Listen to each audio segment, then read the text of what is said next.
Cette revue vous est en partie présentée grâce à Kaya Boutique, votre source pour tout ce qui touche les univers Star Wars, Marvel, DC Comics, G.I. Joe et bien plus.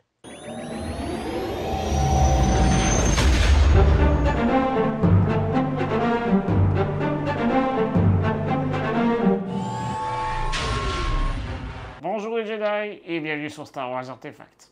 Mon nom est Dominique alias Lord Doom et aujourd'hui j'ai décidé de me faire plaisir en faisant la revue d'un objet que je poursuis déjà depuis plusieurs années, je dirais même 3 ans. Donc, vous savez, dans la vie de tous les collectionneurs, on a des objets qui semblent toujours nous filer entre les doigts, qu'on a de la difficulté à aller chercher, pour la simple raison qu'on a commencé à collectionner une série trop tard. Eh bien, c'est exactement le cas de la première version du demi-buste du Mandalorien, fait par l'entreprise Gentle Giant, tel qu'on a pu le voir dans la première saison de la série. Ce super buste fait partie de la série Legends in 3 Dimensions, fait par Diamond Select Toys. Comme pour tous les bustes que j'ai fait la revue jusqu'à présent, il s'agit de l'édition limitée à 1000 exemplaires. Bien sûr, il y a toujours une ou deux pièces de plus qui servent d'artist proof. Au moment de l'enregistrement de cette revue, le buste n'était plus en vente sur le site de l'entreprise, de là ma difficulté à aller chercher cette pièce.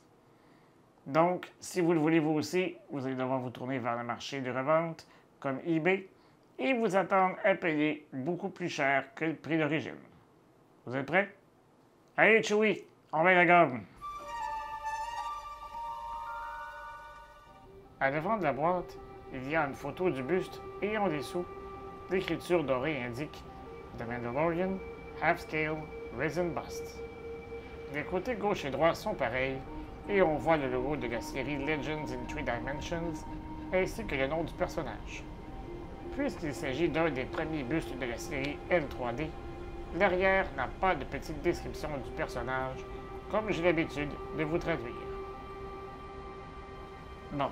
Avant de regarder le demi-buste de plus près, n'oubliez pas de vous abonner à la chaîne, de cliquer sur la petite cloche pour recevoir des notifications et de liker la vidéo afin de nous permettre de poursuivre notre travail. Mais, en vous abonnant, vous courez la chance de remporter un de ces deux demi-bustes de la série Legends in 3 Dimensions de Diamond Select Toys et Gentle Giant Limited. Vous pouvez aussi nous suivre sur les médias sociaux à SW Artefacts. Comme c'est écrit sur la boîte, le buste est fait de résine. Il mesure 28 cm de haut en incluant la crosse de son arme, a une largeur totale de 32,5 cm et une profondeur d'environ 20 cm. Son poids est d'environ 2,5 kg. Il a été conçu par Joe Allard et sculpté par Rocco Tartamella. Son casque est vraiment bien sculpté et semble très fidèle à ce qu'on peut voir dans la série. Contrairement à la version Beskar, on retrouve des marques d'usure qui donnent une apparence sale au casque. La grille en arrière est très bien faite. Sur ce buste, Mando porte sa première armure qui est abîmée et de couleur brune. Au centre, il y a une forme hexagonale comme sur la plupart des armures mandaloriennes. À sa gauche, on peut voir une courroie vraiment bien texturisée et détaillée qui est attachée à son Phase Pulse M-Band Sniper Rifle. Parlant de son arme, j'aime vraiment la quantité de détails qui s'y retrouvent. Premièrement, on peut voir des rivets qui retiennent une plaque de métal légèrement rouillée à l'extrémité de la crosse. Cette dernière est bien sculptée et on peut même voir des rainures dans l'imitation de bois. Ensuite, la portion en imitation de métal contient une panoplie de détails impressionnants. Finalement, la cape a été sculptée d'une manière qui donne l'impression que le personnage est en mouvement. Elle est évidemment bien texturisée et si on la regarde de près, on peut même voir qu'elle est sale. Même si elle n'a pas été faite avec cette idée en tête, j'ai décidé d'exposer ce buste avec le demi-buste de Grogu dans le creux de sa cape. Ça lui fait un peu de compagnie. comme pour tous les bustes de cette série, la base est personnalisée en fonction du personnage. Au départ, je n'étais pas certain de quoi il s'agissait exactement. Toutefois, je crois être convaincu qu'il s'agit d'une portion de son Face Pulse M-Band Sniper Rifle.